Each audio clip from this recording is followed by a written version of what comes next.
Barry Jennings was the deputy head of emergency management there for New York City.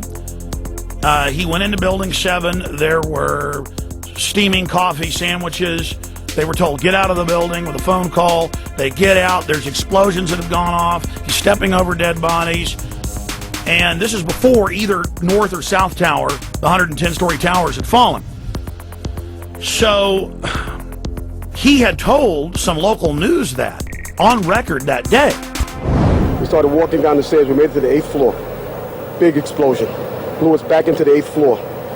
And I turned to Hesh. I said, this is it. We're dead. We're not going to make it out of here. I took a fire extinguisher and I bust the window out.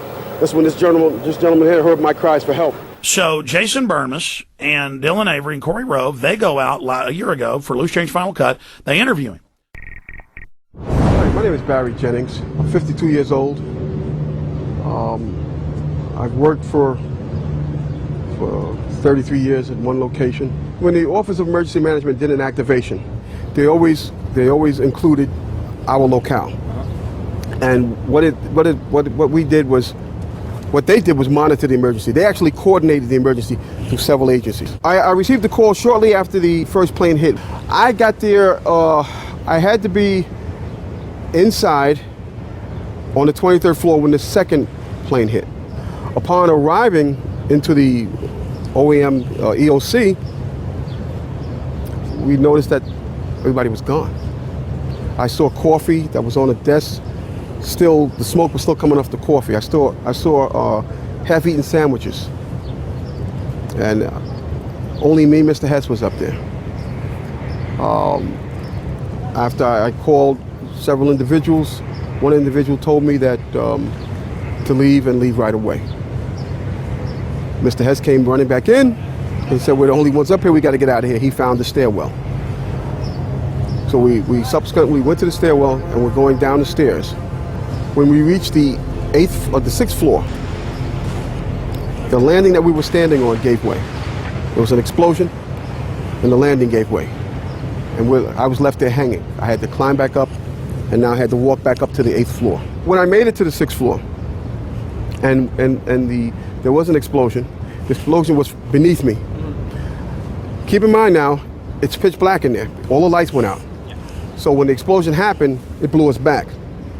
I'm thinking I'm standing on the landing. I'm actually holding on to a pole above us. Really? And I had to climb back up because Hess is yelling, what do we do now? I said, there's only one thing we can do, and it's go back up. Both buildings were still standing. Keep in mind, I told you the fire department came and ran. They came twice. Why? Because building Tower 1 fell, then Tower 2 fell. And then when they came back with all concern now, like, to get me the hell out of there. I was trapped in there for several hours. I was trapped in there when both buildings came down. All this time, I'm hearing all types of explosions. All this time, I'm hearing explosions. When they finally got to us, and they took us down to what they called the lobby, because I asked them, I said, when we got down there, I said, where are we? He said, this was the lobby. And I said, you gotta be kidding me. It was total ruins. Total ruins. Now keep in mind, when I came in there, the lobby had nice escalators. It was a huge lobby. And for me to see what I saw, it was unbelievable. And the firefighter that took us down kept saying, do not look down. And I kept saying why? He said, do not look down. And we were stepping over people. And you know you can feel when you're stepping over people. This big giant police officer came to me. And he says, you have to run. I said, I can't run, my knees are swollen. He said, you're gonna have to get on your knees and crawl in. He said, because we have reports of more explosions. And that's when I started crawling. And I saw this guy fall behind me, and his comrades came to his aid. They dragged him to safety. I'm just confused about one thing, and one thing only. Why World Trade Center 7 went down in the first place.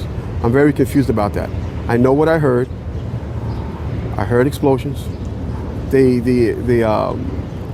explanation I got was, it was the fuel oil tank. I'm an old boiler guy. If it was a fuel oil tank, it would have been one side of the building. Yes, you can use this footage. Now, suddenly he gets threats. They threaten to fire him. All this stuff happens. And so even though he agrees that we can use it, and we have that contractually, him agreeing to use it, and would be important for the movement, important to get it out. We didn't put it out. I was one of the executive producers on Loose Change Final Cut. Then the BBC backtracks who it is, this Guy Smith guy who came and interviewed me and did this hit piece, a previous hit piece on 9/11, and I'd say, what about Northwoods? What about U.S. troops massing to invade Afghanistan the weeks before? What about all that? He would, no, that's not going in the piece. Total hit piece. Then at the end of it, he said it was fair and balanced. At the end, he just laughed at me and told me I was a nut, and it was a big joke. I mean, totally disingenuous.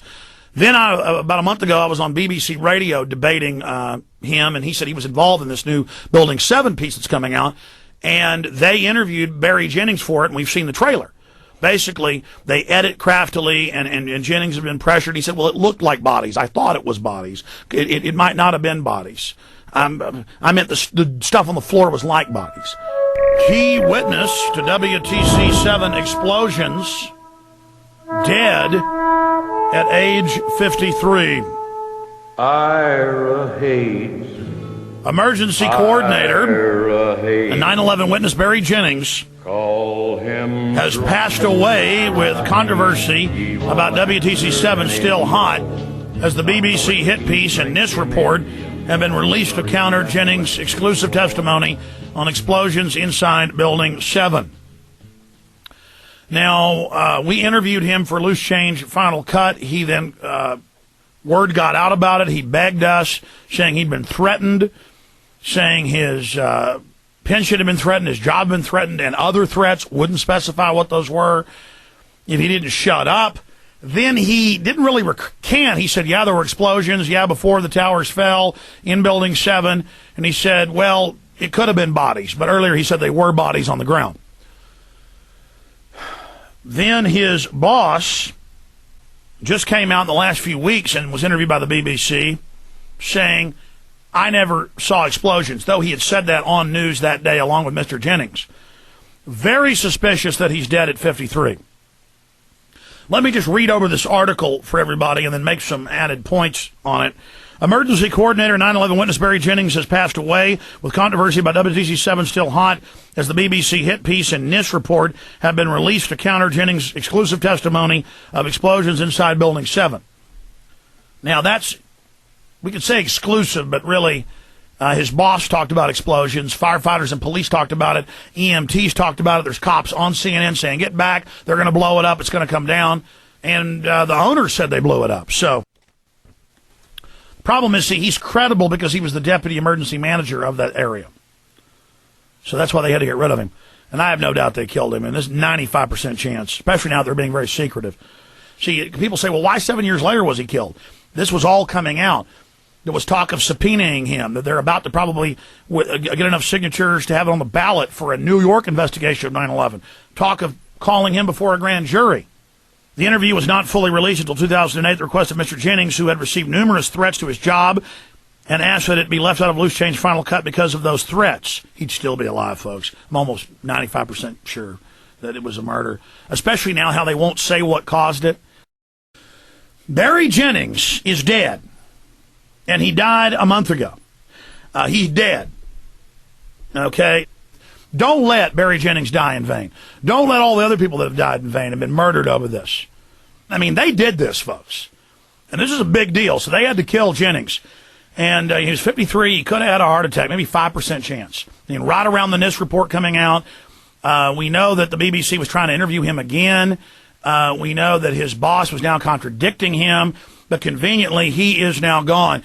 No one has any details. No one knows anything. His family's being closed-lipped. His bosses and others are being closed-lipped. His employees and people that are under him are being closed-lipped. I mean, we have a right to know. This is the fact that it's being covered up, that is so suspicious. And when this happened is so key. Really a lot of evidence. I mean, this whole thing stinks to high heaven. And we have 3,000 people that were murdered. I assure you, if we could talk to them right now, every one of them would say, absolutely, find out who did this. And the majority of the victims' families have said on record, and the heads of the biggest groups have said, the most of us believe it's an inside job, and that was years ago. We got polls years ago where 84% believe the government's lying, 50-something% believe total inside job. That's the majority of the polls. They got a few cooked ones where only half believe they're being lied to. We're the majority, and that's what 9/11 Truth did. We went, and it was the first time a major hoax was exposed in a matter of months instead of a matter of 20, 30 years like JFK. And we taught people how to culture jam, how to take over live media events, how to be active, how to break people out of their trance watching TV, to take over events. I mean, it's just revolutionary. It's beautiful. It's gorgeous. And you know what? You dirty, low-down feds, we're not going to stop, and you can't stop us. And I know you've committed crimes, and you rationalize the crimes you've committed, and you think it's a cute thing you've done, a funny thing you've done, but you can smell defeat, can't you? I smell victory.